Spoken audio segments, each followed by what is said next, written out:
Patroli yang dilakukan Forum Komunikasi Pimpinan Daerah Kota Makassar untuk melihat secara langsung kondisi kota hingga penggunaan masker bagi warga yang beraktivitas di luar rumah.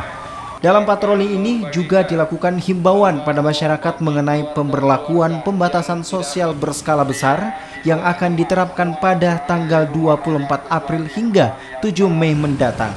Saat ini tahapan PSBB atau pembatasan sosial berskala besar memasuki tahap uji coba yang akan digelar hingga 23 April. Sosial berskala besar dengan tahapan sebagai berikut.